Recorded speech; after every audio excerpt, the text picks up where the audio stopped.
Welcome into episode 503 of the Skate Podcast. I am Brian DeFelice, joined by Bridget Prue and Scott McLaughlin. Bridget and Scott, before we move on with today's episode, just a quick reminder of our mailbag episode, which we'll be doing on Wednesday. So please continue to submit your questions via email, via YouTube, Twitter, all of the avenues that we talk about. And that's skatepod@weei.com. Obviously, the channel on YouTube, and then any one of us on Twitter. So, but any follow-ups to that quickly? No, we'll probably take questions through like Tuesday afternoon, Tuesday evening-ish, and then we'll put together our final list. So, yeah, we've already gotten a bunch of good ones. So, yeah, and anything coming off the West Coast swing, send it in. So, speaking of the West Coast trip, they have just concluded that portion of their road trip. They're going to come back to New York to play the Islanders before Thanksgiving, but we now know the Bruins went 1-2 on their West Coast road trip. So, Bridget and Scott, with that said, let's go into our opening shifts here. Yeah, and I'll start because mine is about a season-long issue that cropped up again Sunday night in their 3-1 loss in San Jose, and that is penalties. This team takes way too many of them. They were shorthanded 6 times Sunday night in San Jose. Another extended 5-on-3. This one, a minute 49, because Hampus Lindholm took a foolish roughing penalty right off the faceoff. That is the 4th time in the last 5 games that they have faced a minute or longer of a 5-on-3.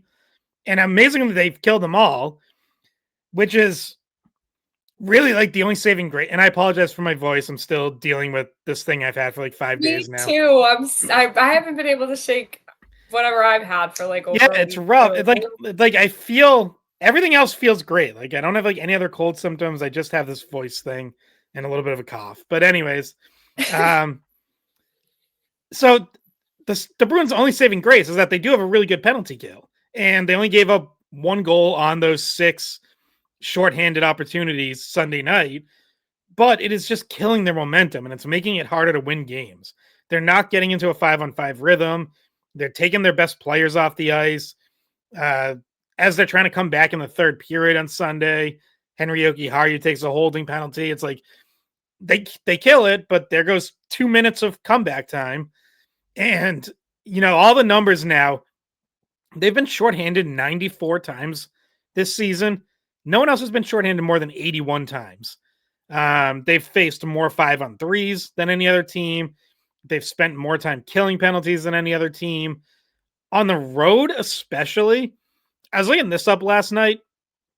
They have been short on the road this season. They have been shorthanded for 36 minutes more than they have been on a penalty on the power play in just 12 games. That's 3 minutes per game difference that they are shorthanded versus on the power play. And no other team has a road differential worse than 19 minutes. So at home, they actually do have slightly more power play time than penalty kill time. But on the road especially, they're just getting into so much penalty trouble. And, I know like fans are going to want to nitpick certain calls, and you can do that. I've said before, like officiating's been bad this season in general, but when it's that big of a difference, it's also on you. And they're taking 4 tripping penalties on Sunday. You can maybe argue with the Zadorov one. I didn't think that was really much of a trip. The other 3, pretty legit. Hampus Lindholm's foolish roughing, very legit penalty. Like most of these are pretty legit, and they're doing it to themselves. It's on them. It's not on the refs. And it's a big reason why they have a losing record on the road right now. And they gotta figure it out, and they gotta stop spending so much time in the box. Yeah, they absolutely do, Scott. And so my opening shift has to do with just the Jekyll and Hyde nature of the team's results this year. And it's just not a recipe for success. And you start the year 3-0. You lose 6 straight. Then you go and you win 7 straight. They had won 9 of 11 at one point following their win against Montreal. In Montreal, at that point, the record was 12-8. 4 games above 500.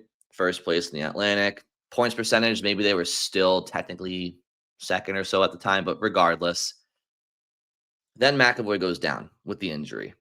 And Scott, on a recent episode, talked about the Bruins losing record without Hampus Lindholm in the lineup, or one of Hampus Lindholm or Charlie McAvoy in the lineup. And that just has continued throughout this road trip. Since McAvoy went down, Boston has now lost 3 of their last 4, I believe. Or maybe 4 of their last 5, actually. I should double check that because you lost to Carolina. You lost to Anaheim, San Jose. No, maybe 3 or 4. 3 of the last 4. So yeah, it's gotten to them at a point now where they're 6th in the Atlantic Division on points percentage. They're 13th in the Eastern Conference on points percentage.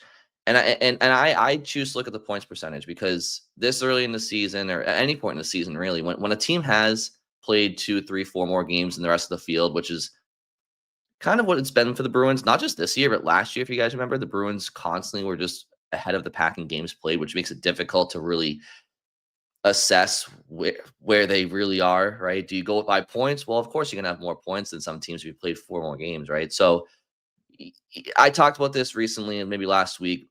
The stretch before Thanksgiving, they had a week before Thanksgiving, they were 12-8. I said, hey, they could go into Thanksgiving around 500 with a bad 5-game stretch here, or they could really give themselves a cushion. And it's been the former, and they've played well for a lot of stretches of time.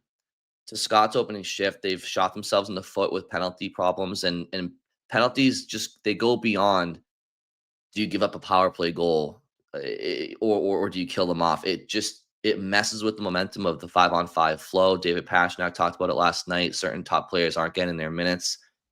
It's a momentum killer. It's a momentum killer. So right now they're in one. They've lost 3 of 4, and Charlie McAvoy is not coming back anytime soon. We don't believe so. This is going to be tough for them to come out of it. They might just be this kind of Jekyll and Hyde team right now, and I fear even worse so without McAvoy. Right, so I don't know how you guys assess the team right now as we approach Thanksgiving, but it's somebody had asked me online if my gut instinct if I think they're a playoff team. I'll reserve that answer in writing later this week, but the way things are going, it's you can't be this vulnerable when one of your top demons out of the lineup, because all the best teams, if they go down one of their top players, they still have enough depth around them. And what's interesting, guys, is Scott, you mentioned their penalty kill. It's 11th in the league. Their power play is 4th in the league. You would think that with 2 top 10 special teams units, that would be a playoff team. This Bruins team may be the exception if they can't find a way to string some wins together without either McAvoy or Lindholm in the lineup. Yeah, well, that's the unfortunate thing too. It's like the correlation is injuries to key defensemen, and it's tough because a lot of teams would struggle in that situation where their number 1 defenseman goes down, or even if you consider you probably consider Hampus Lindholm your number 2 defenseman, like 2 really important guys to your back end. When they're out, you have a harder time, and it's not a coincidence. And I think that would be the same case for a lot of teams. So obviously we can talk about the other things that go wrong that are within control. Because and like on top of that, like multiple top 6 forwards, which like I know we were all skeptical of like what Middlestat and Arvidsson were going to be, but they were playing well. Elias Lindholm just gets back on Sunday after missing, just about a month. Brian, you're right. Like top teams, yes, have enough depth to overcome. We know the Bruins are not a top team. Like they're a middle of the pack team, and those teams don't have enough depth to overcome losses to top players. And like that's just the fact of life. Like, not trying to make excuses for the Bruins, but when you're not one of the top teams in the league, you have a much harder time overcoming injuries to key players. That's just reality. We talked about it going into the year. It was like the formula of what had to go right for the Bruins to be a playoff team. One of the keys was McAvoy and Lindholm coming back and staying healthy. Well, that hasn't happened, through no fault of their own, kind of freak injuries, obviously, especially in McAvoy's case. But that's just reality, that they haven't stayed healthy, and that part of the formula has not been there for this team. Yeah, so that's unfortunate, and we'll get more into that later. My opening shift has to do with Morgan Geekie, who was a bright spot again in the last 2 games. He scored both goals in the overtime win against the Kings. He scored in the loss to San Jose, and he's now at 17 goals on the season, which is tied for first with Nathan McKinnon in the entire league. So my question to you guys, and this is, I wanted to bring up a debate based off something that someone, I'll say Marcus, he works at or he's a student at BU. He said to me, "Do you think Morgan Geekie should be on the Olympic team for Team Canada?" He's tied with, he's at the top of the league, tied with Nathan McKinnon, who's very obviously making the team. So I just thought it was interesting because we had this debate about Macklin briefly, right? Like, should Macklin Celebrini be on Team Canada? Because he's having a great season and he scored against the Bruins yesterday. We've had this briefly about Lane Hudson for Team USA. Is he like pushing? Should he be considered for Team USA? And so now, as we approach the Olympics, it just seems like, there's some conversations to be had about who are going to be the last few guys that make the team. And Morgan Geekie has the stats right now to make a case for himself. And oh, by the way, Don Sweeney is the GM of Team Canada. So there's a connection there. And Scott, you mentioned before we started recording, like maybe he throws him a bone and you're gonna steal my point. Okay, all Look right. at this. Look at this. I bring up a good point before, and then Bridges is gonna steal it. Yeah, no, well, this is because we have beef right now. Okay. So I don't think Morgan Geekie is going to make Canada's Olympic team. I think it is a fun question. I do think that with Don Sweeney as one of the, part of the management for Team Canada, what he can do to use your word, to throw a bone to one of his own Bruins players is officially like add Geekie to the Team Canada players under consideration list or whatever they call it, which then would get him into an Olympic testing program. Canada just did this with Matthew Schaefer. USA has done it with a couple guys. Like, you can add players to that list, I think basically up until you pick the roster. So they can do that, and that would probably be a nice little confidence boost for Morgan Geekie. Not that he needs it right now because he looks like as confident as you can be as a player. But that would be a nice little reward, I think, if Sweeney could push for that.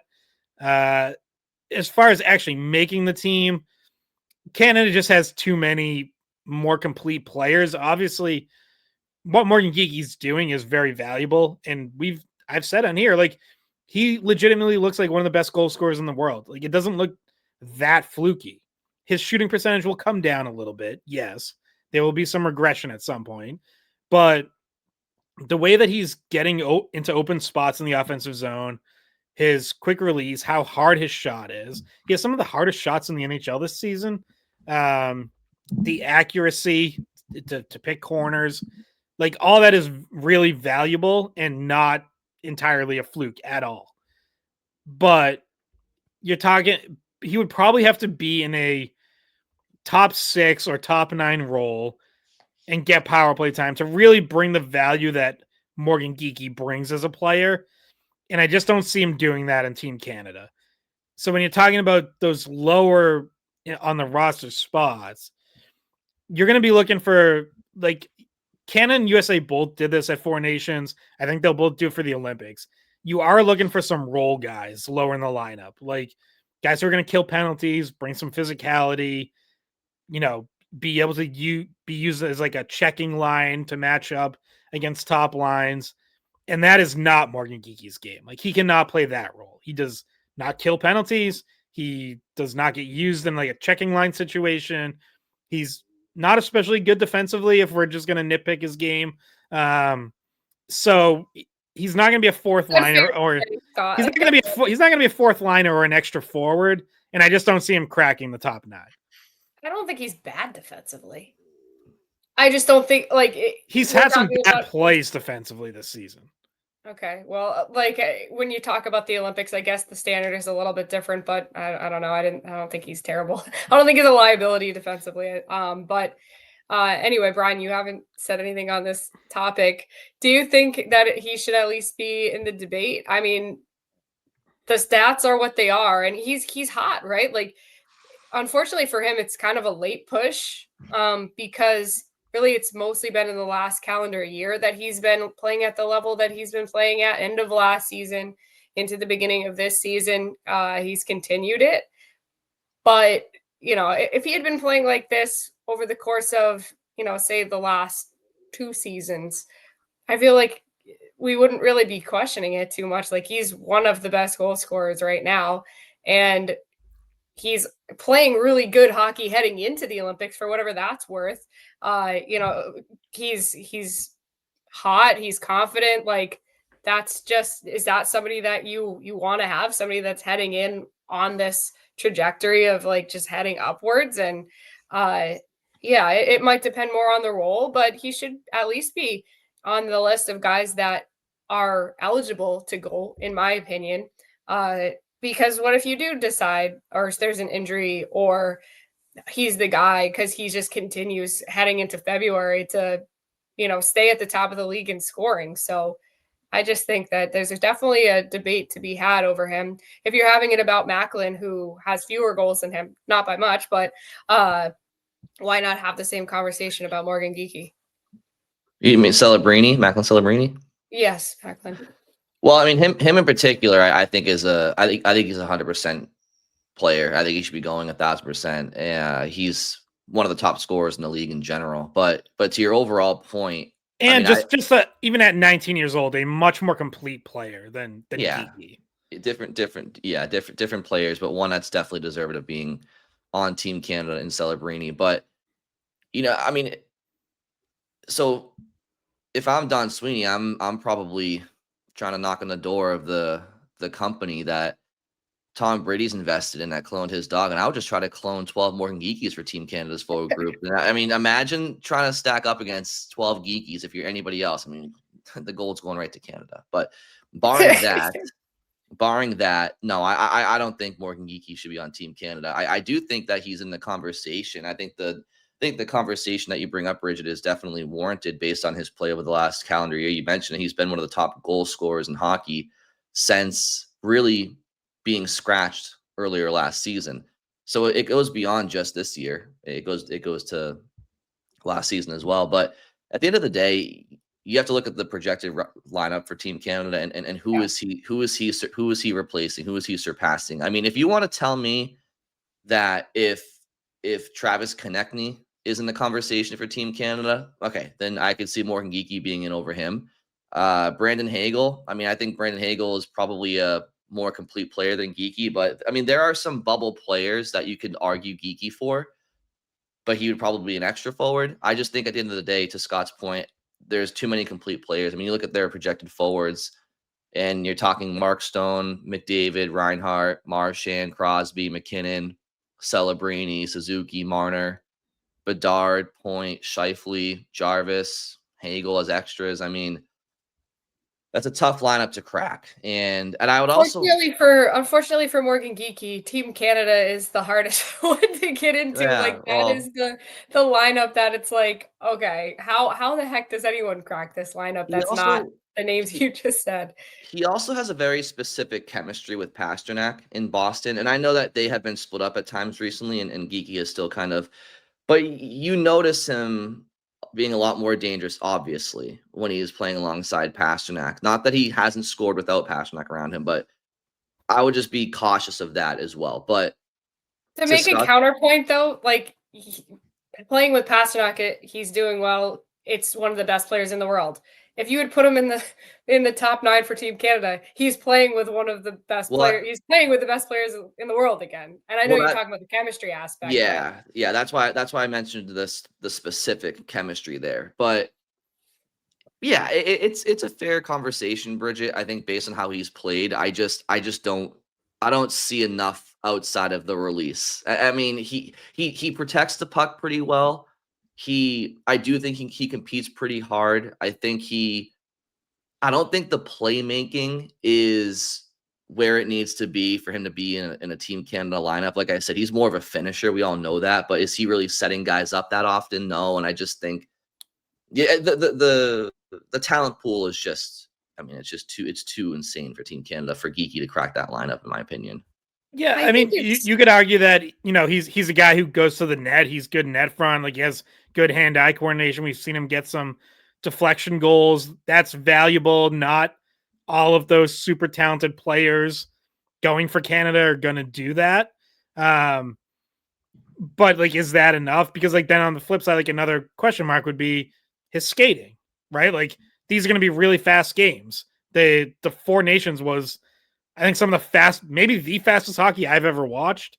Olympics are going to be the same thing. Like, does Geekie keep up in that environment? Not to say like there's absolutely no spot for someone who isn't the quick. Like, Mark Stone looked good in Four Nations, and he looks like he's skating in stone. Like, he's not fast. So like, there certain guys can get away with it, but yeah, it's working. What's working against Geekie, like you said, it's a late push, and he hasn't done it before. Like, he hasn't been on Team Canada's radar before for anything. So they have no relationship with them. They his brother they has. haven't seen him. They haven't seen him in that kind of environment. So He played for World Juniors for Canada though back in the day, right? A long time ago. way at this back. point. Way Yeah, back. maybe. I know his brother did, but I thought he did too. Like, has he even played in a world championship? I don't know if he's even gone to that. I don't know. I mean, like I said, I mean, he did. He played in one world championship in 2022. You have That was it. He didn't play. He did not play World Juniors. There's a lot of projections that have Seth Jarvis as an extra forward. I mean, again, when you talk about pure goal scoring, the list is over the last year has been Pastrnak, Geekie, Draisaitl. Like, Geekie kind of clears the field when it comes to goal scoring. I mean, that's an objective stat. He's been fantastic. So there's very little players that have scored more than him. But so are you gonna? Well, he scored more goals than Sidney Crosby. No, Crosby's being there. He scored more goals than Mitch Marner. Marner's like it's the goal scoring argument. It's a stick tap to him. I'm very happy for him, but you're talking. And Bridget, you kind of said this. You're talking the hardest roster to make in the world. The hardest hockey roster to make in the world is Team Canada Olympics. Yeah. So we're talking about, like, most people aren't even close to this conversation. So it's like, it's an honor to be in the conversation. Exactly. It's not even, most people never even come near being in the argument of, oh, should this and like having a legitimate argument. And obviously that's one thing that all hockey players, want to win a Stanley Cup, want to win a gold medal, or at least represent your team, your national team. And the fact that he's right there, like, that's a huge credit to him for pushing the way that he has the past calendar year. And yeah, it's great to see him kind of show the world you can tell, like, what he thought he could do and he knew he could do, but other teams hadn't given him the chance. And that contract that he signed this offseason is right now looking really good because he's scoring as the leading goal scorer in the NHL. But he's absolutely not on that kind of a contract. Like, that is not the level at which he's getting paid. So I don't know. I think, okay, good for him for making everybody think about it. And I don't know if Don Sweeney being the guy in charge makes a difference for him at all. Who knows? Well, Scott's point about some gamesmanship about maybe giving him a bit of a wink, nod for some confidence to put him into that. I mean, that could be. I just think if the argument is Morgan Geekie has been one of the top goal scorers in hockey for the last year, then the assumption is that, well, he would be on Team Canada to be their top goal scorer. And we all know that that's just, he wouldn't be their top. I mean, the names on that list, he's not their top goal. I mean, he wouldn't be looking to him to be their guy, their go-to guy, right? And then, okay, the other intangibles he brings. For the Bruins either, though. Like, that's not his role. That's not his role for the Bruins either, because David Pastrnak. Well, yeah, I know, but we're talking. It's also like, it's not. But to be clear, like, it should not be completely dismissed either. Like, that's not an insignificant accomplishment to score more goals than any other Canadian player over the last calendar year. Like, that, you should also not completely ignore it.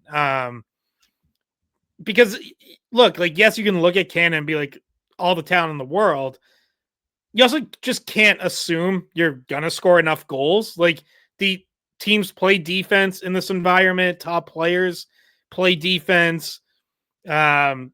These games do tend to get lower scoring as the tournament goes on. Like, yeah, you're gonna score a bajillion goals against Switzerland or Denmark or whoever in the group stage. Get to USA, Sweden in the knockout rounds, it gets a little tougher to score. So, like, you can't just assume you're gonna score enough and then you can just fill in with penalty killers and physical guys. Like, you do have to find a balance there. So, Are you flipping? no, I think Geekie should be under consideration. Like, I think this is a conversation worth having, and I bet his name either has already come up among Canada management or will very soon if he keeps this up. I just think in the end he's ultimately not going to make it, and at the moment I can't really argue against that. Now, if you tell me, like, over this next month or 5 weeks until they name the roster or whatever, that, like, he keeps scoring like this and actually passes McKinnon and is like 4 goals clear of anyone in the NHL, like, it's going to get harder and harder to ignore. But that has not happened yet. So I guess we can revisit if it does. Yeah. I mean, I think we're all in agreement here that he's part of the conversation, or should be, right? And I would not be surprised if he somehow made it, like, as an extra forward. But I just think you look at a roster construction, who are our skill guys? Canada has no shortage of skill guys. In fact, I think they might even try to bring a couple of sandpaper guys, maybe to try to have play those certain roles. Like, you might see a Tom Wilson get an opportunity to be like that power forward net front guy to kind of, you know mitigate a Brady Tkachuk potentially if the U.S. and Canada play, like, be Canada's Brady Tkachuk. We all know Sam Bennett, the year he's had, he hasn't had the best I should say the last couple of years he hasn't had the best season so far for Florida. But I mean, he's another guy that, so I see Team Canada saying, all right, who's our skill guys? Who's our guys that are doing this? Who's the guys who are doing that? And Geekie would fall under the category of he would be one of our skill guys. And I just think that you're putting him against the best players in the world over the last decade. It's just not, it's not fair to Geekie. That's the thing. It's like, even those role guys have plenty of offense. Like, Brad Marchand is one of those guys. He's tied for 5th in the NHL in goals right now. You mentioned, like, Seth Jarvis. He has 11 goals, I think. Tom Wilson is just under a point per game this season. Brandon Hagel just under a point per game. Like, yeah, those are all your 4th line extra forward type of guys. Anthony Cirelli, like, gets Selke Trophy votes. Like, yeah, it's even in those roles you have elite players when you're Canada.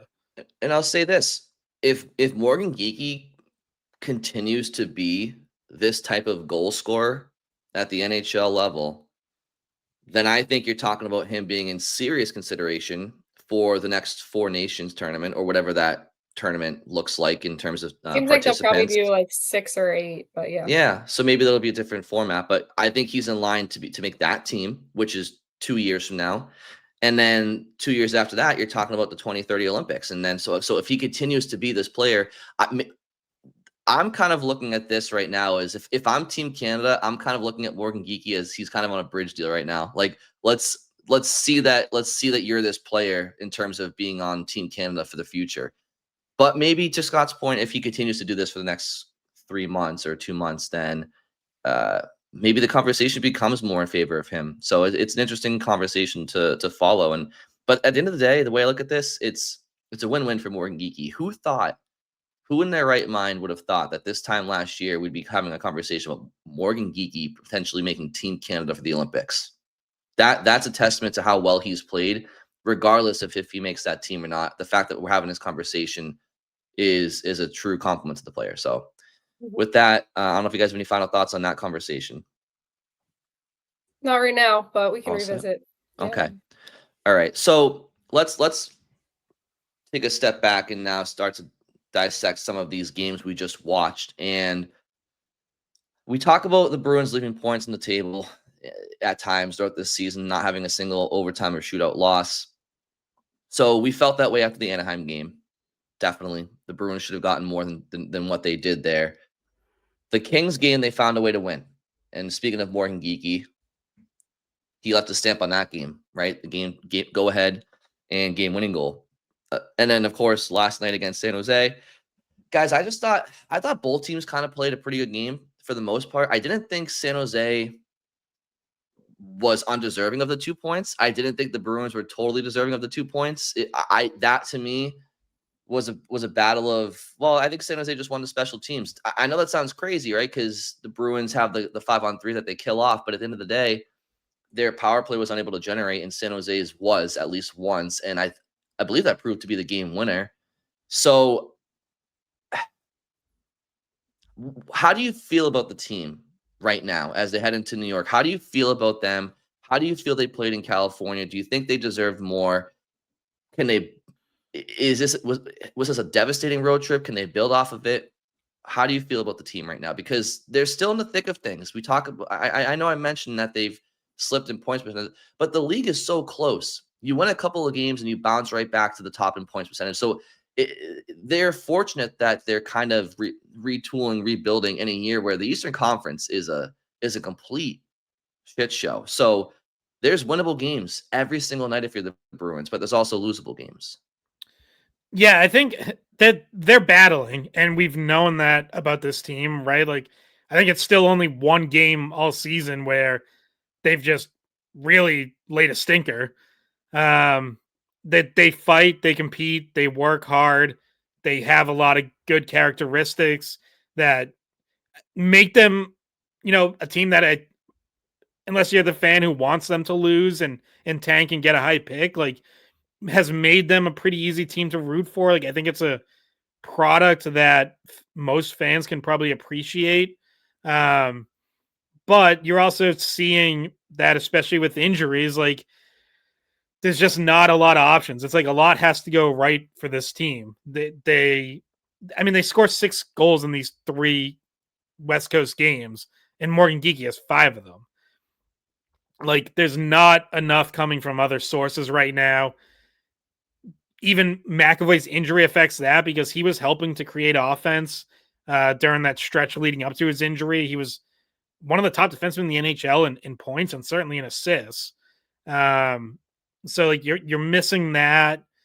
Mason Lohrei comes back in. You've seen him have some good games where he's contributed offensively, and then some other quiet games. Hampus Lindholm, Nikita Zadorov. It's like, yeah, they'll chip in occasionally, but it's not as consistent as I think what McAvoy was bringing when it came to contributing to offense. Power play has, I would say, still mostly been good, but you do get a 0 for 3 on Sunday and some pretty sloppy looking power plays within those 3. So yeah, you're taking too many penalties. You don't have enough sources of offense right now, which is just as much a product of not having the roster for it and having too many injuries as anything. Like, yeah, we can go through and say you need this guy, that guy to step up, and there's a lot of fairness in that. But it's also like this is kind of starting to look like the team we thought it would, especially if you told us that you were taking McAvoy out for what could be a significant amount of time. Like, they're going to keep grinding. I think they've learned enough lessons to avoid having another long losing streak, right? Like, they do find a way to get that win in LA Friday night. I think they're going to do that. Like, they're not going to let losses pile up. I think they've learned a couple things, but I think, they're also not going to win 7 in a row. And at least certainly not until they're completely healthy, if they ever get completely healthy. So this is probably what you're going to get, is like a lot of bouncing back and forth and, win 2, lose 2, win 1, lose 1, win 1, lose 2. Like, they're probably just going to keep hovering around that 500 neighborhood, which might keep them right in the thick of it in this Eastern Conference for a while. But it's going to be a grind. So you look at their goals for per game, and they're 14th in the NHL. Because I have thought the same thing you have, Scott, where it's okay. It kind of seems like the offense is starting to come back down to reality. Like, I mean, their secondary scoring had been fantastic all year, but it's the one thing we talked about all offseason was where their goal is going to come from. And I don't think that the forwards are playing bad. I think they're I mean, you know what? Advanced analytics may slap me in the face with this comment, but I do feel like that certain lines have been generating looks. I mean, like I don't know what the advanced stats are for the Jeannot, Kastelic, and Minton line, but those guys, they have offensive zone possession. They keep it. I feel like they get a lot of shots and rebounds around the crease. I don't know if they're getting a lot of point blank shots from the slot. That's more they're more rugged. But I feel like that line has been playing well. Husadinov has been playing excellent for them. Like I think he's been playing really well.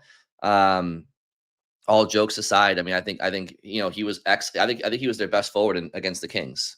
Straight. I mean, and that's including Morgan Geekie having 2 goals. I thought that shift in, shift out, Husadinov was their best forward. He's for his size, his defensive ability and checking ability down low beneath his own goal line is very impressive. I mean, you saw shifts he's going up against Anze Kopitar and knocking guys over. I mean, it's impressive. It speaks to his work ethic. But yeah, the forward group, I feel like they're not producing a ton right now, but they are playing they're playing okay. I just don't know if you have enough finishers at the end of the day, and that's kind of what we all knew all along. I mean, Pasternak can finish, Geekie can finish. But beyond that, it's I think you're kind of seeing what their problems are, right? So again, the league it's a winnable league right now. A lot of teams are struggling. I mean, you talk about for all the tank for McKenna fans out there for the Bruins. I mean, Toronto's doing your dirty work for you right now. I mean, obviously it's top 5 protected. So if it truly has become a top 5 pick, Toronto's keeping it. But anything between 6 and 10. I mean, Toronto's kind of, and they're struggling too, and they have a lot of injury issues. So Boston may get that top 10 pick just from Toronto alone. So yeah, right now Toronto is 5th worst. So unfortunately, that would be like the worst case scenario for the Bruins. It's like, oh, one more. Like, they but all it takes is one team to move up in the lottery, slide Toronto to 6th. Boom. Perfect. Yeah. Is that what it is though? Like it's based on the lottery, not the order that you finished in, or? Yeah, it's the pick itself. Post lottery results. All right. Well, Scott, hoping for a little what chaos that would be. We were there last year on lottery day. We were at the Garden for lottery day. That didn't go quite how the Bruins wanted it to, but can you imagine what Toronto would be like if that's what happened? They would have gotten the pick, and then the ball just bounces, and I'll just say the Rangers because that's the next team behind them right now. And there's already like rumors starting of the Leafs potentially shopping Brandon Carlo. So yeah, not even hanging on to him for a full calendar year after that trade. Yeah. Well, I think Brian, or was it maybe you, Scott? I thought it was Brian that tweeted, like someone said that they're going to flip them for, like a profit or whatever. And it's just like, how though? Profit? Yeah. Like you get more. Like I thought you meant like a religious profit. Like they're gonna that actually might be what the Leafs need to save that franchise. But yeah. I think it was Chris Johnson that said that Toronto would, he may try to shop him for a surplus value, and it's like surplus value. Yeah. I mean, you got him. Boston traded him for a first and Minton last year at the deadline when Toronto was a contender and Carlo was the missing piece for their cup hopes, really. And you mean to tell me that in the same calendar year, you think you're going to flip him for? Now, I don't know what he meant by surplus value, but to me, it's like I don't know what Brandon Carlo is worth right now. I mean, I'm not saying he's not worth anything. I mean, he's certainly worth something, but he's been a player in decline for a couple of years now. I mean, I was talking about this well before we were talking about trading him, and I was the bad guy for it. But he, I don't know what Toronto's getting for him now. If they are you getting a second rounder for him?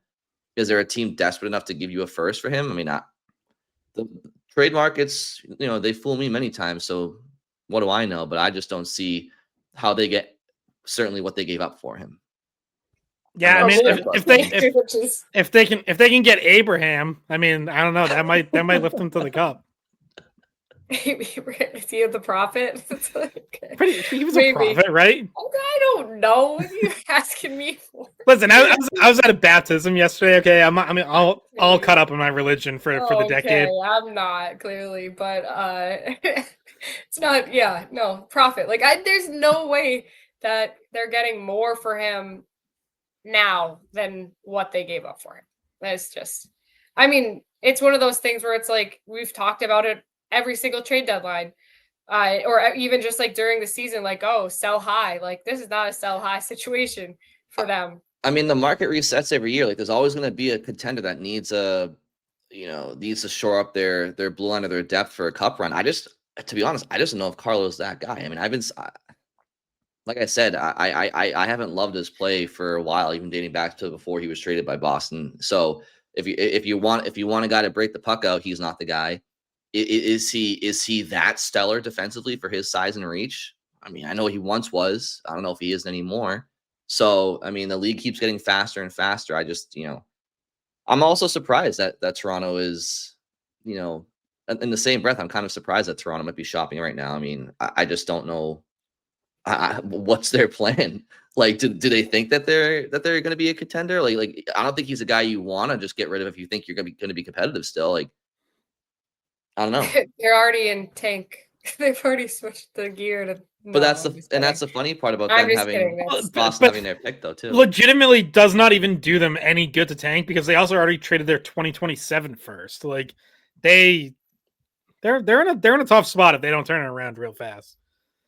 Yeah, we're not meaning to turn this into a Maple Leafs podcast, but there were some significant moves that they've made over the years that I feel like set them back in terms of being able to win in the playoffs. But they lost in Montreal Saturday night, Hockey Night in Canada. I know Montreal must have been pumped about that. It was funny being up there last week, like how many fans were already looking forward to / like fearing the influx of Leafs fans the following week. Like Montreal fans have this like they hate the Bruins and they want them to lose, but there's also like a begrudging respect for Boston fans. Like heard that from like multiple Canadians fans. It's like at least you guys know what you're talking about, unlike those Toronto fans. Like they just straight up like actually hate Toronto fans.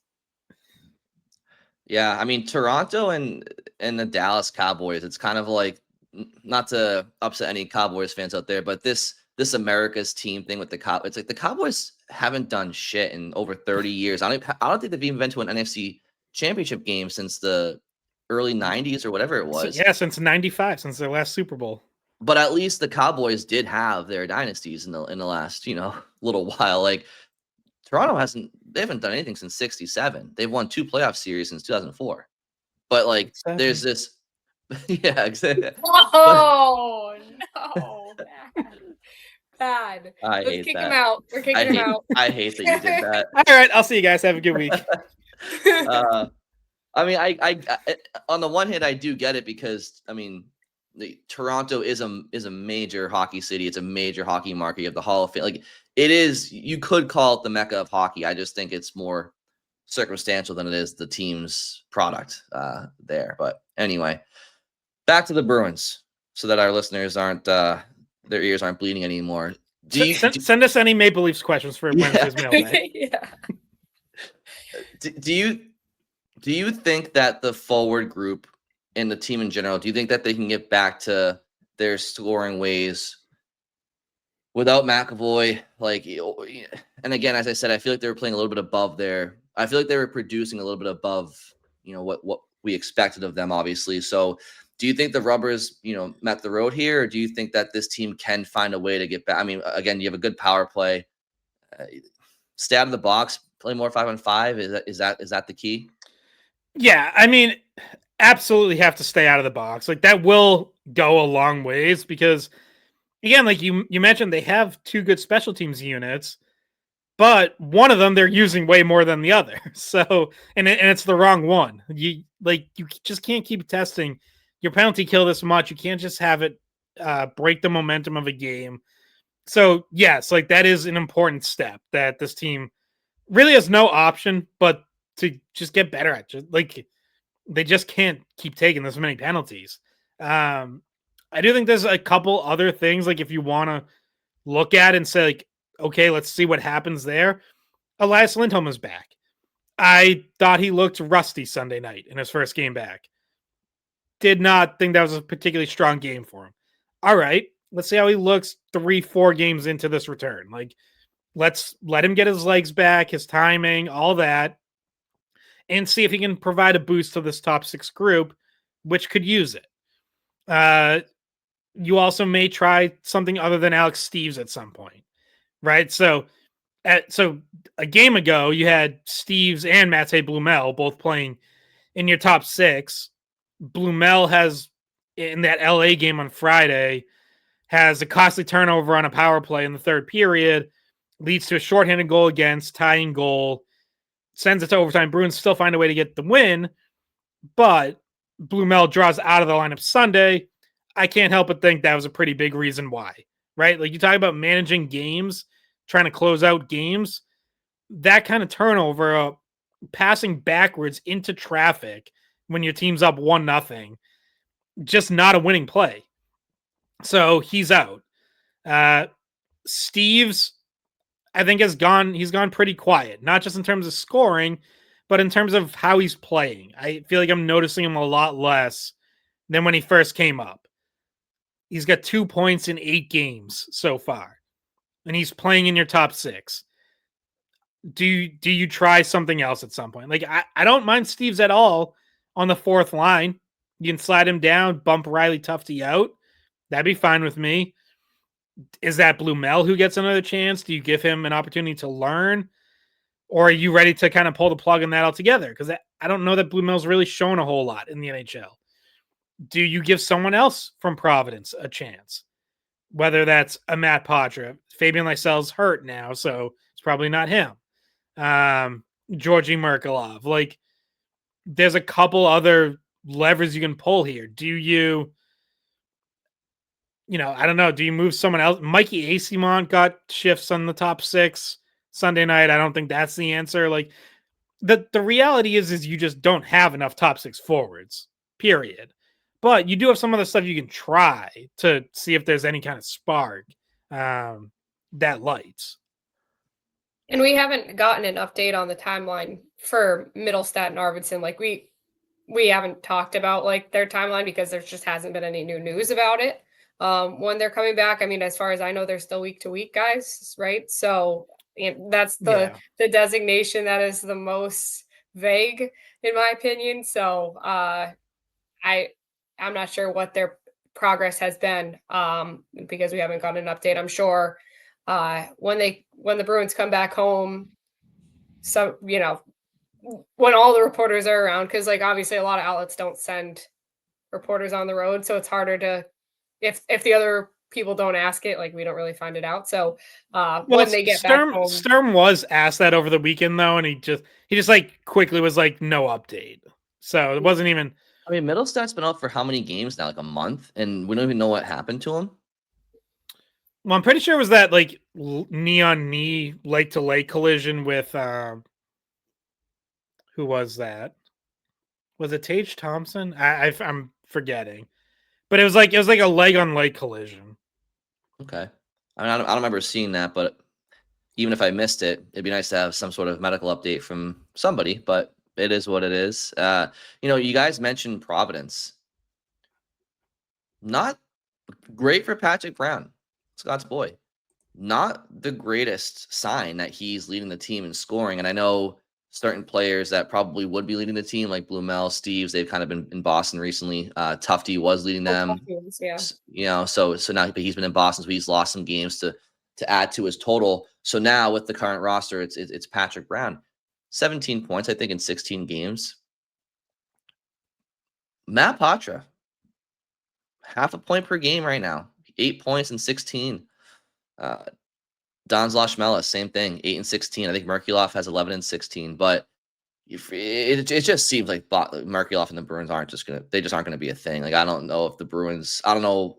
I'm surprised. I don't know why he re-signed. Well, I mean, I don't know. It just seems like the Bruins aren't giving him.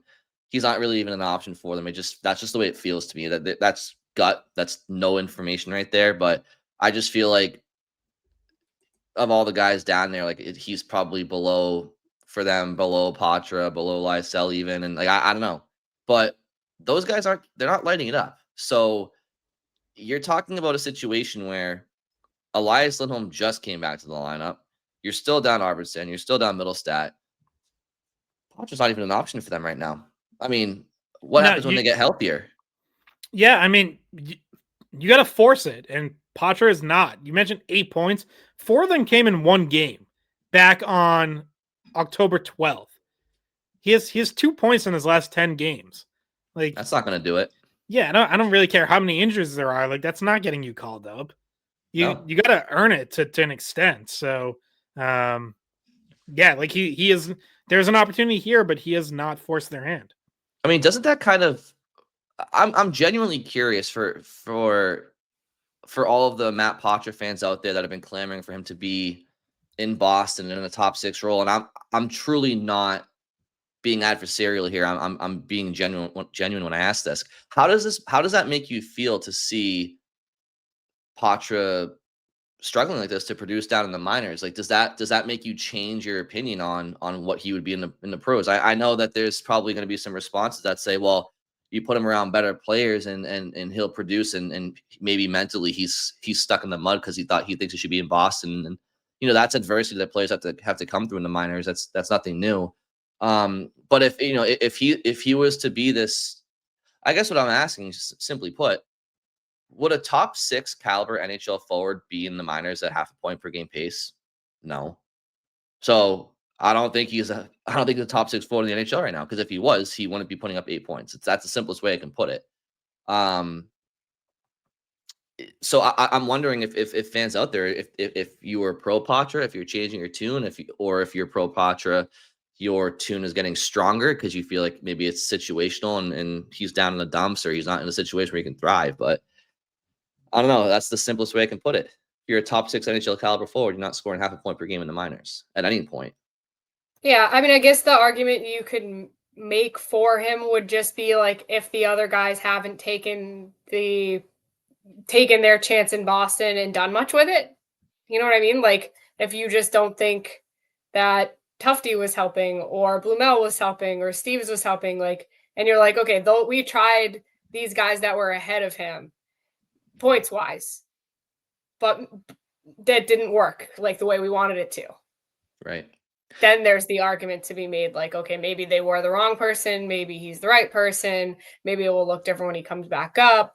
But there's still those things that they had talked about for reasons why he didn't make the team out of camp, which was there's still parts of his game he needs to work on, defensively and getting stronger and whatnot. And I'm not sure that he's proven that those things he's gotten better at, well enough to make that jump again. So I guess that is the one argument you can make for him, is like, the other guys didn't do great, so let's try something new, kind of thing.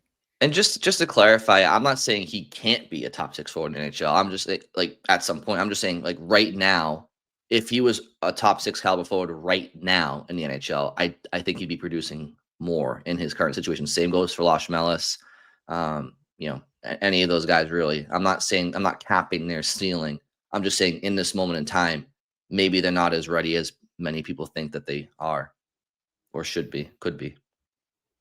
Yeah, I think that's fair. And look, like, when you talk about Steves and Blumel, it's like those were the top 2 scorers in the AHL last season. So at some point, you definitely wanted to give them an opportunity. It has not translated to NHL production yet, but maybe you're not ready to pull the plug on that yet. And quite frankly, like, maybe you just don't really have much of a better option anyways. Like, until one of Middlestat or Arvidsson is back, you are a top 6 forward short, arguably 2 top 6 forwards short, depending on, how you feel about Husnudinov, who I think has mostly played well, has had some quiet games here and there.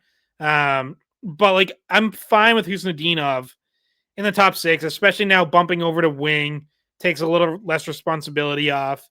But yeah, you're trying to make it work with Steves or Blumel because, hey, at least these guys have produced in the AHL. So let's see if they can find something at the NHL level. Like I said, Steve's had a couple good games. He brings a little bit of physicality. Has forced some turnovers on the forecheck, things like that. Just not really putting up the points. And Blumel, everyone says all the right things about him. It seems to really like him. He seems like a very hard worker by all accounts. But at some point, it's like, it's got to translate. Like, he just looks, he looks a step behind. His shot has not beaten NHL goalies to this point. He's gotten chances. He put shots on net. They're not going in. But, no one else is really knocking down that door. So maybe those two guys get a longer look than they would quote unquote deserve. And I think, to me, what looks behind for Blumel is the decision making at that speed. Yeah. Like, not saying he's behind speed, like foot speed wise. Like, to me, he's behind. Yeah. Thinking the game, like just a little bit behind making decisions, not making the right decisions, or panicking, making decisions, or like you mentioned, it hurt them when he turned it over on the power play, at least to a shorthanded goal against. So like that's where you see it. And we noticed it in his very first game called up too, like his decision making on the power play, where he should be able to kind of like show his skill set, that his goal scoring abilities. He was kind of hurting them because he wasn't making the right passes, or he wasn't timing it correctly. And there was definitely some like maybe looking a little flustered in that first game back. And I still think you see that a little bit in his game. So yeah, maybe it's a reps thing. Like, you get more reps at the NHL level, you get more accustomed. But the problem is, for these types of players, you don't have the luxury of having a long sample size. You don't have the ability always to get those reps, and you have to make it count. And so I see a lot of things with Blumel, like I kind of see with Merkulov when he comes up to Boston, where the game just happens that much quicker, and time and space goes that much quicker. Where in the minors, you have that time and space to make those plays and pile up those points and convert on those plays. But at the NHL level, it's just it's that much quicker and tighter. And that's why I say maybe reps help that, but your games are numbered. And that is where I'll say, despite their lack of production, I am confident in saying that I do think Matt Patra has the skating ability to make plays at the NHL level. I also think, and he thinks fast enough. He does, but he does. You're right. I also think when it comes to pure foot speed, Losh Melis has the foot speed to play in the NHL and make plays at that level. We haven't seen it, and I don't know if the mental side for him translates yet. Same with Lysell. He has the foot speed, but I don't know if the mental speed is there yet. But I do think those players have the foot speed to make plays at the NHL level if they were given the opportunity. Guys, one last thing from me here, just to note, Alex Steves has played 8 games in Boston this season. If he gets to 10, he would then need to clear waivers again to be sent back to Providence. So just something to monitor if, say, the Bruins do kind of fall out of favor, or decide he's not really the answer. Like, right now and one more game, they could send him back to Providence without waivers. If you get to that 10, then either he's staying up longer or you risk losing him on waivers. Definitely want to keep an eye on that. I wanted to talk about, for a split second, some Bruins prospects. We don't spend a ton of time talking prospects, but I do think that it's worth noting recently that it's been it was a good weekend for the Bruins and their prospects in the production category. And we know Will Zellers, who we had on this podcast, he's having a great start with North Dakota. Chris Pelosi had a hat trick for Quinnipiac over the weekend.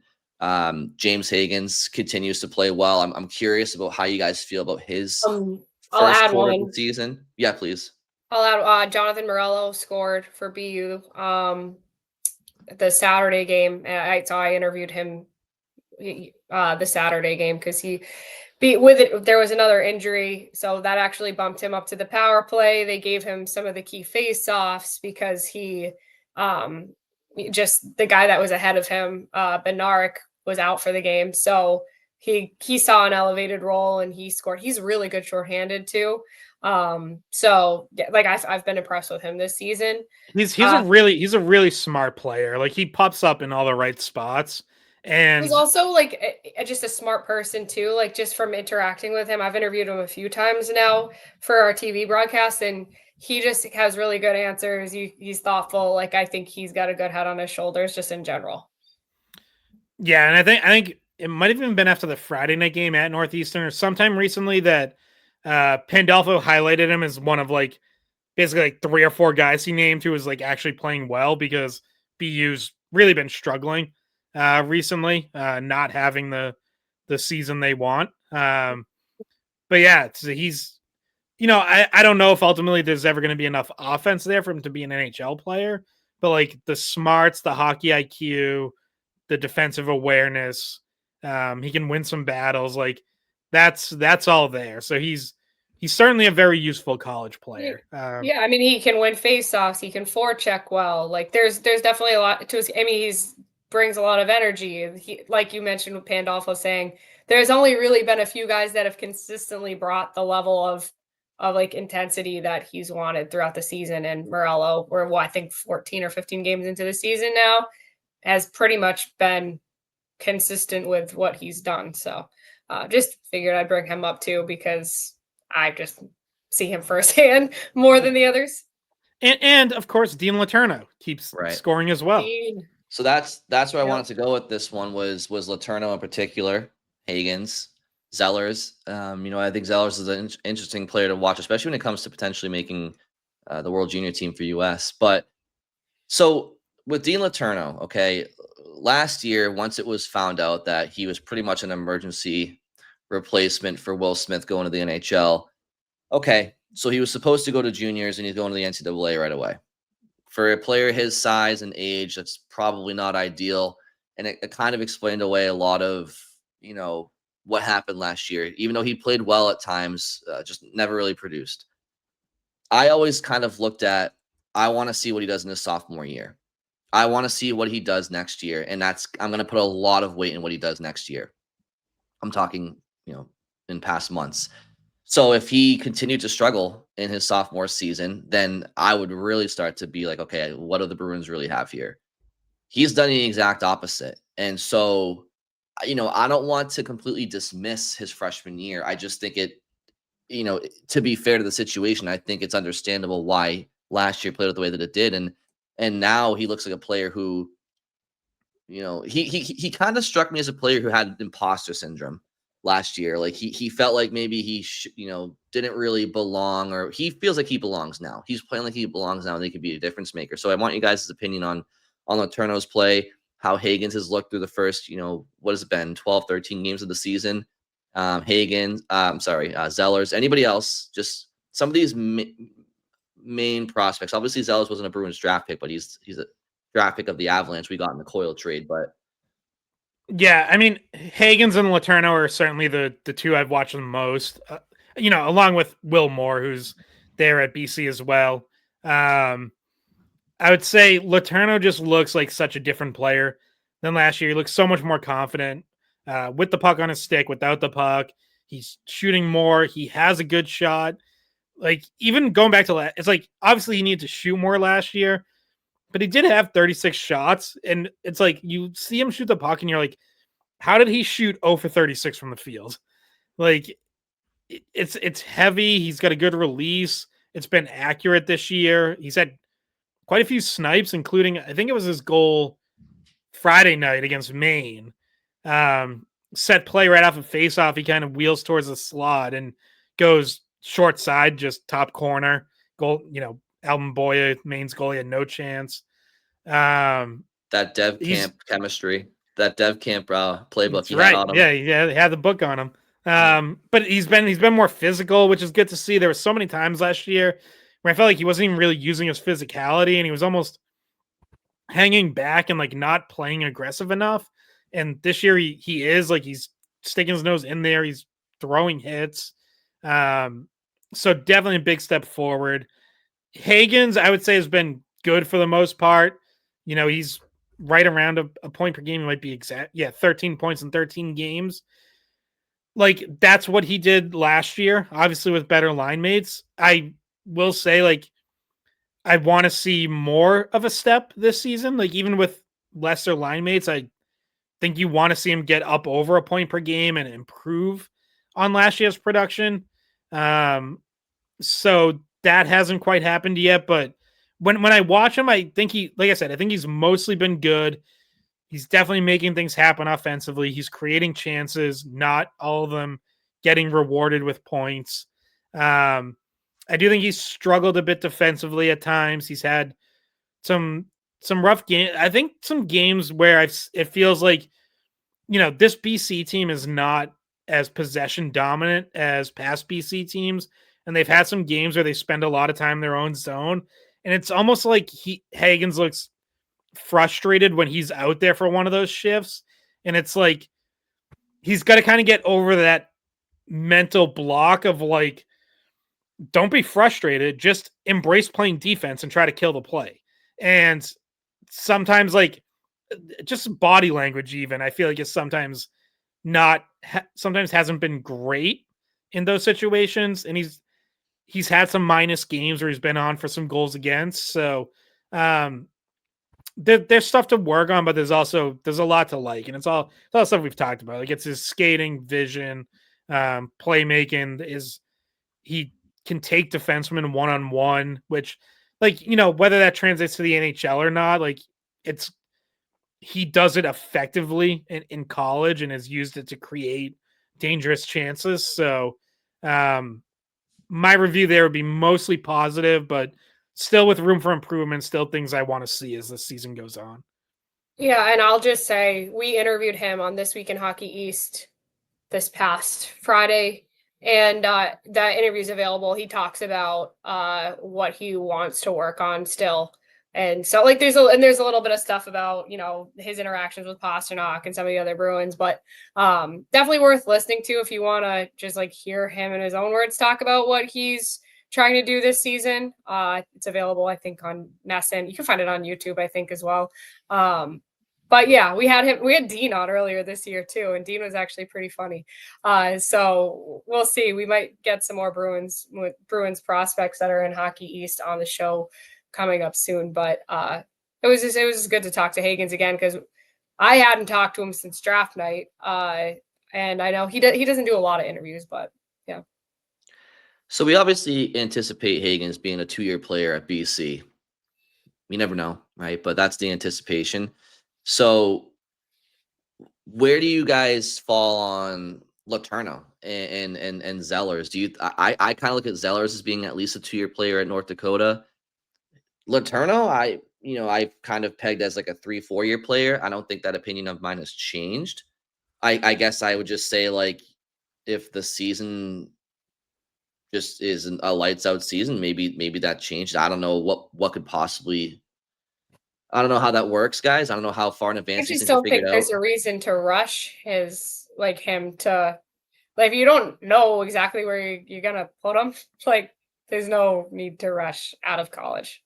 But I don't think Well, I think the argument would be, obviously Providence versus NCAA. yeah, but still, but like, what's I'll better? tell you, Brian, like, I've had this conversation with a lot of college coaches, and this might just be bias, but I have some broadcast partners who've been around for a long time that think this too. They've seen so many players come through, and as soon as they go to the minors, like, they don't have the same growth as they would have if they had stayed in college. Like, there's a lot of people of the mindset that develop as much as you can at the college level if you're not going to be in the NHL until, like, that avenue runs out of time for you, and then go to the minors after that. I don't know. There's a lot of people that think that way. I've said this before, but like, I could give you a pretty long list of former players that I've talked to over the years who regretted leaving college a year early. It would be a very short list of players who regretted staying in college an extra year. Generally, one of those decisions can be regrettable, and staying is usually not the decision you regret. So does that speak more highly of NCAA or more lowly of the minor leagues, like the AHL? I mean, and because I I just just want to think you're preface this, like I developing it. know, They're I know different. on campus you're enjoying life. You're still being young. You're getting your education. Like you're with your friends and all that stuff. And you know, I'm how okay. What would you guys feel about well, you know what? I think both NCAA and the AHL both play their games on weekends, right? So it's kind of a similar aspect in that regard. Well, it's like your peers, like your actual like these guys are my age. We're kind of like growing at the same pace. Like I just think that, and also the coaching is really good. I'll say that. Not that AHL coaching isn't good, but a lot of the guys, like a lot of coaches are understanding of what they need to teach the guys in order to get them to the next level. But like I think that the AHL is a little bit difficult too because like some of those guys are older and they're more physical and they're it's just a different style of game. I would say AHL and college hockey are pretty different in terms of style and what you might need to be like. So it's different, especially for say a top 6 guy. You're probably better off gaining confidence and gaining minutes and what have you in the NCAA. Yeah, I mean, part of it is definitely the lifestyle aspect, right? Like being a top player in college is just a much more enjoyable experience than being a third liner in the AHL. So that is certainly part of it. But but even development wise, like I don't necessarily know that college hockey's better than the AHL. It's just that it's a good development path. Like it's just not bad. So I don't know that the AHL is so much better that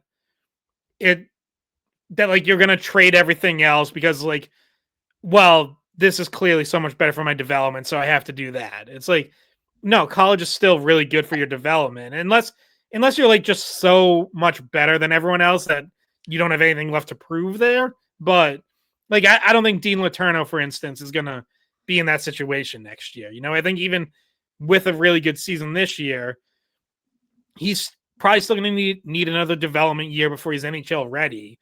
And I just don't think there's any harm in that coming at BC versus with the Providence Bruins. I understand. I understand, and I'm more so just having a conversation for conversation's sake. But I just feel like if you're a player and you're playing 4 years of college hockey, how many 4-year college hockey players end up being, it's like I feel like if you're there for 4 years, right? Isn't he went to UMass for 4 years? Or not? Well, I guess he started at Boston College, but wasn't he in college for 4 years with Toronto? I don't think so. I thought he left. No, early. he wasn't. I mean, we'll look this up now. Even if he Connor Sherry. there are some No, examples. but Toronto was only 2 years college. Oh man! All right, I clearly remember that There's incorrectly. always while I was there. There's always exceptions to the rule, of course. I just mean generally speaking. At a certain point, I do think like if you're bound for the NHL or you're hopeful for it, like I just feel like at some point the Was Tate NCAA Thompson a 4-year guy? I don't think he would. No, I think he was 3, 2 or 3. He definitely wasn't 4. The flaw I see is if what people say is stay in college hockey as long as you can. I don't think that's like true for all players. It's not. To be clear, I don't think it's as long as you can. I think it's until you're ready for the NHL. If you're ready for the NHL, turn pro. Okay, yeah, Thompson was also 2 years. I didn't realize that's a fair way to put it, Scott. So if you're ready for the NHL, turn pro. If you think that your next stop is the minors, then you just go 4 years of college and then go to the AHL for the most part. Yeah. Problem is, and I mean, the reality is like most of these drafted guys aren't staying 4 years anyways. So that's kind of, this is a little bit of a different conversation. Like staying all 4 years is kind of a rarity now, especially for anyone who's even a remotely high pick. Like I think the conversation is more like 2 or 3 years. Like Letourneau, yeah, I think if we were talking about Letourneau staying 4 years at BC, you have much more of a conversation to be had, because then there's also the whole like signing rights thing, and you can wait till August and become a free agent. There's all that you have to deal with. But like staying 3 years is, to me, not really an issue. And like, unless you think, the one caveat would be like, if you think you're like, hey, he needs some time in Providence, but maybe it's only half a season. Like, if you think that, then it's probably worth it, right? Like, go play some games in Providence with the goal of, hey, maybe by Christmas, New Year's, you're ready for the NHL. Right. And that's why with Higgins, I said, he'll be done after a second year. Zellers, I think, has another year after this, but that's why I kind of said to you guys, like, do you think Letourneau is after this year or maybe after a third year? That's kind of why I was asking when you think it could be right for him in particular. Like, I understand it is great for development, all the reasons you guys said. It's just, but specifically to Letourneau is why I was asking. Yeah, I think it's probably 3. On Zellers, because you brought up World Juniors, it's going to be close. Like, I've started to see some projections, and a few that I've seen have him as like one of the last guys out, like one of the first cuts. So he is like right there. I mean, he had a good World Junior showcase over the summer. Obviously, he's off to a good start. Team USA is not as loaded as they've been these last 2 years, winning back-to-back golds, but still a really good team, still a really deep team. So seems like he is kind of right on that bubble. And honestly, like, it might be a little bit like a Geekie Canada situation where it's like, if Zels is on the team, he probably needs to be in more of an offensive role and getting some power play time, because that is clearly the strength of his game. And you wonder if guys who can better fit a fourth line role, kill penalties, that kind of stuff, if maybe that bumps him out if he's not, say, one of their top 9 forwards. And is Yzerman, he's still within the age that he can play, and Cole Hudson? Yep, Yzerman, Hudson, Higgins, obviously. Who else is back? Brody Zimmer, Teddy Stiga. Have you guys seen former PC Fryer, Trevor Connolly? He'll probably be on the team again. Have you guys seen Canada's projected roster? Well, it's crazy because it's like, how many of these guys are actually going to be available to them? Like, a lot of these guys are in the NHL playing NHL games. I know. I mean, how do you say? Is it Beckett Seneca? Is that how you say his last name? I mean, like he's playing on the second line on a team that's in a playoff spot. Like, I don't think he's going to be there. Yeah, I mean, Jake O'Brien, Caleb Denwyer, like players that we were talking about over the summer, and like those guys are projected to be on like they're like 5th, 6th line projected players. Keaton Verhoff was projected to be on the 3rd D pair. Gavin McKenna, like it's insane. You have the top 2 like projected picks this year in the draft, and then you have a bunch of NHL guys that are like recent high draft picks. I mean, hey, good luck.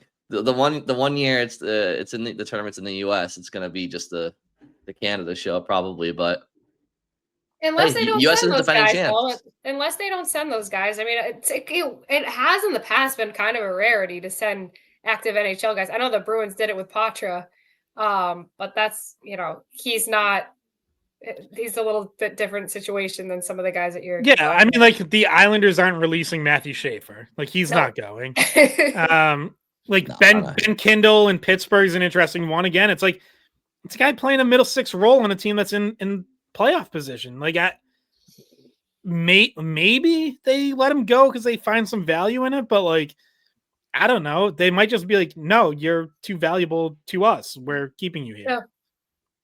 And don't want to risk injury over there or whatever, So, by the way, again, because we talked about Jake O'Brien over the summer, and I'm very, very satisfied with who the Bruins drafted. Wouldn't have drafted anybody else in that spot.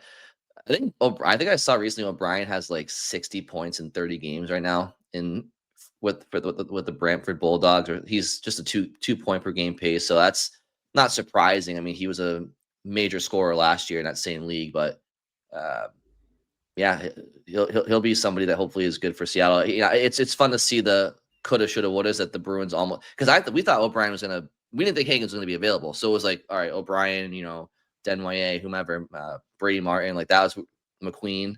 How's McQueen doing in Providence? He finally just scored his first 2 goals 2 weeks ago.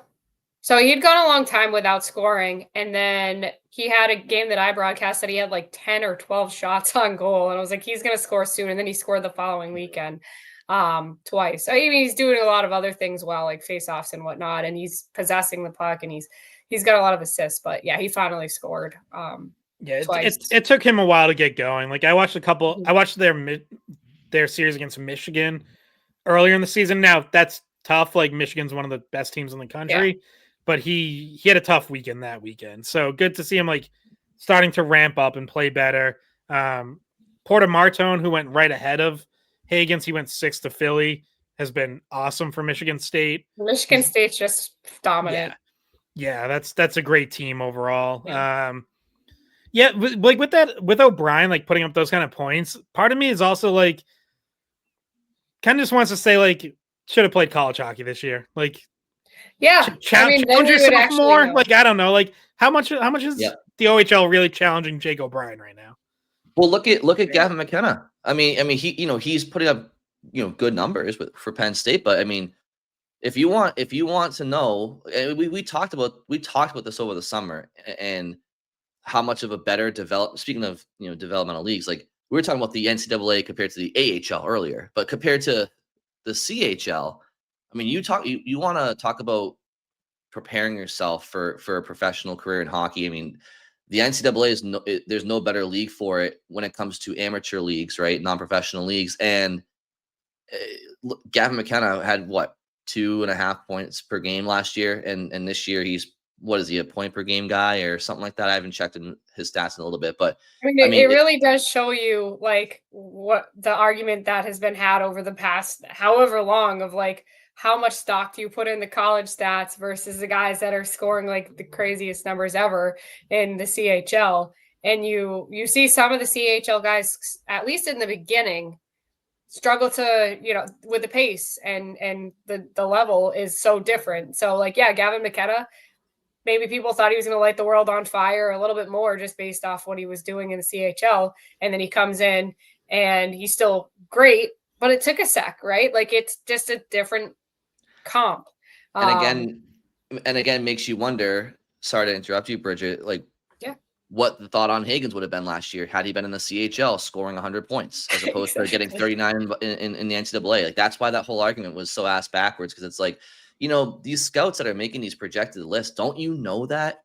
Don't you realize the difference in how the leagues play and how it's so much tougher to produce offense so I don't know why his stock fell, but I'm glad it did. There's also one funny thing happening. Well, kind of funny happening as part of this transition with more CHL guys coming is they've taken a bunch of face masking penalties, which is an ejection in college.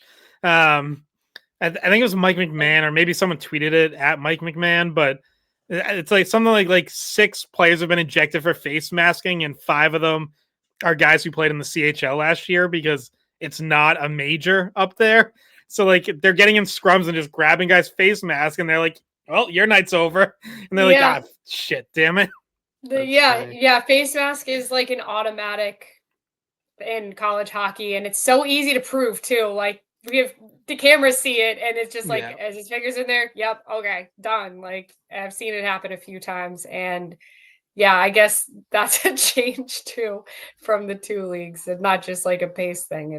There's a few real differences. But was Gavin McKenna?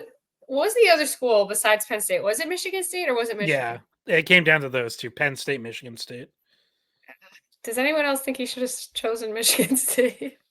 I mean, they would just be depends who offered him more money. Well, but then I know. And I mean, then Michigan State wouldn't have gotten Martone because that was their pivot when they didn't get McKenna. Yeah, I mean, honestly, like I think Martone's having a better season right now, so He didn't Michigan have a great State? series against BU. I will say I was watching him closely. No, he was a little quiet that series. Yeah, but he's gotten better since then. That was towards the beginning of the year as well. Yeah. All right. Well, I think we can probably wrap it up at this point, right? Well, Like 40 minutes on college hockey. Yeah. Well, one last thing that we should mention, because we brought McAvoy up a couple times. So, on a serious note, McAvoy's wife did post something on Instagram Sunday night. And it's a picture of Charlie McAvoy and their son in a hospital room. And so, but first look at McAvoy with a gnarly scar and still quite a bit of swelling in his face. But his wife Kylie's post was, "These past few weeks have been really tough for our family. We can't thank everyone enough for all the kind words and prayers. My boys are as tough as it gets." For anyone who is maybe connecting some dots, McAvoy missed the game even before his injury for family reasons. The week after, so like the day after McAvoy got hurt, Mike Sullivan, Rangers coach, McAvoy's father-in-law, father of his wife Kylie, also missed a Rangers game for personal reasons. I had a sense that there was something going on with their son, with Reese, and this post obviously confirms that, still without any details as to what's happening. But the McAvoys have been dealing, and the Sullivan family have been dealing with more than just McAvoy taking a puck to the face. So I know I speak for all of us when I say, like, just genuinely, like, our thoughts and prayers to them that hopefully this all turns out okay. Yeah. I mean, if you someone tweeted out the picture of her Instagram post, and yeah, his son was in the hospital, for his own reasons. So just really hope he's okay, and that McAvoy is obviously healing as well. So yeah, that was a sad thing to see. And just kind of one of those things that reminds you sometimes stuff going on off the ice is, more important, or, people have lives away from hockey, and those things all, play into the human aspect of sports. Yep. No, yeah, absolutely. I echo everything you guys said, and definitely thinking and praying for their family and hoping for the best, and that all is okay and will be okay. So with that, guys, out one last time, I'll just plug mailbag episode, next episode. So as Scott said, try to get the comments and questions in sometime, Tuesday afternoon, so that we can compile them. You can email us at theskatepod@weei.com. Oh, wait. No. Yes, Bridget? No, skatepod@w. No, the. Oh boy. Skatepod@weei.com. I'll take a lap. Skatepod@weei.com. Comment Twitter on owns YouTube. the Skatepod. Yeah, but on Twitter @the Skatepod. Yeah, sorry guys. Right. If you're watching, it's all on the screen right here, so you won't mess it up. But for those listening, good luck. And you just get a megaphone and yell out for the Skatepod. Yeah, I've always been a proponent of showing up at Scott's door in his apartment and just either bringing him a letter or just like letting yourself in and have a conversation with him in his kitchen. But yeah, all valid ways to get your questions in. By the way, you can literally just mail a letter, overnight it. Pigeon, send it by pigeon.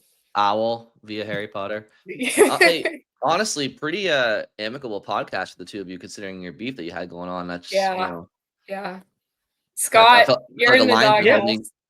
Bridget kicked me off an elevator Saturday night at a game. That was your own fault, and you know it.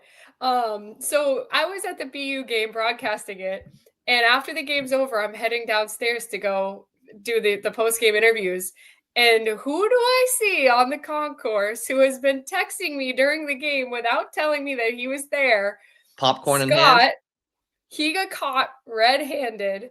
Okay, first off, I tweeted that I was there, so thanks for following me on Twitter. First off, broadcasting. You think I go on Twitter when I'm broadcasting? what do you think I do? So yeah, I think you would like to check your lovely mentions because I'm sure everyone only has praise and doesn't. yeah, so many Ma- love mentions. Scott, it's just Scott tweeting at me like, you Yeah, suck. I was tweeting at you every time you popped up on the Jumbotron. Yeah, I guess you didn't get my messages. you can't escape me no matter where you go. My stupid face shows up on the Jumbotron. I said every time you popped up, I said, "Hi, Bridget," and I waved at the Jumbotron. Okay, well, you didn't say hi to me in real life until I tracked you down in the concourse. So what do you? How'd you kick him off an elevator? How'd that happen? Okay, so then later, I can't believe you were even still there because I had been in the press conferences post game for a while, and I get back on the elevator. I got people to talk to. You know, I'm very popular. It goes up to the I thought they would kick you out by then, but it goes back up to the concourse level, and who's trying to get in the elevator? Scott, and in front of probably 8 to 10 other people, I'm yelling at Scott, "Get out of the elevator!" Like, stay over there. And the elevator actually was at capacity, and yeah, so he couldn't get in.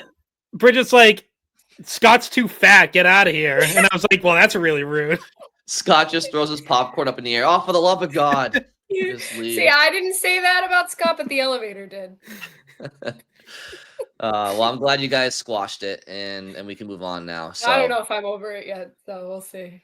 All right. Well, Bridget later this week is going down to Red Hot Hockey, right? No, I actually. Oh, you're not? No, I got put on a Nesson game that day, so I'll be doing Penn State at Northeastern women that day. I was going to go down to Red Hot Hockey, but if we were doing it on TV, I still would have done it, but it would have been radio. So I was like, I'm just gonna take the paycheck from Nesson and do the Nesson call. Bridget, mute your mic for this real quick before we go. If anybody at Nesson is listening, please fix the broadcast when you guys go out west, because for 3 games I had to watch a snowstorm every time there was a breakout pass or a scoring chance. I don't know, and don't tell me, oh, it's a Fubo. No, don't blame Fubo. Don't blame. Figure it out. That it was absolutely insane. I think it happened last year too on their West Coast trip, if I'm not mistaken. So it might be a proximity. Figure it out. Don't have this ruse to make me pay for Nesson 360 to get a uninterrupted view of the game. That was awful, Scott. And I know you felt the same way. Yeah. Christ almighty. Like, seriously. And like it's been 3 games. It's like I'll give you 1 game. At some point you got to figure it out. Like it can't last the whole trip. Yeah. And those views and opinions do not reflect all hosts on the So John Henry, if you're listening, don't be so cheap with your equipment on road trips. I mean, come on. It's embarrassing, honestly. But anyway, Bridget, you do a great job on Nesson. We love you. Thanks. This is not directed towards you. Guys. No, Bridget's just gonna cut that. It's fine. She's the one with the editing power. So you know what? They were getting tweeted at by thousands of people probably, and if you don't have self-awareness to see your own broadcast doing that for 3 games, then they have bigger problems than just their equipment. But anyway, that'll be that. So hopefully you don't get in trouble, Bridget. You didn't say anything. They can come at me. I have no problem jersey jabbing anybody over at Nesson. So come my way. I'll give you a few noogies. But you think anyone actually lasted through 93 minutes of us? Yeah, right. Not a chance. I don't even know how we last 93 minutes. But guys, what? I haven't eaten yet today. This is. We gotta go. We gotta go. Thank you all very much for listening, and we'll talk to you on Wednesday. Hey guys, thanks for watching the Skate Podcast. If you want to see more of our videos, visit our playlist. Not in front of a screen? You can listen to us on Spotify, Apple Podcasts, or wherever you get your podcasts. Don't forget to follow us on social media. And if you enjoyed this video, please don't forget to give us a thumbs up, subscribe to our channel, and leave a comment.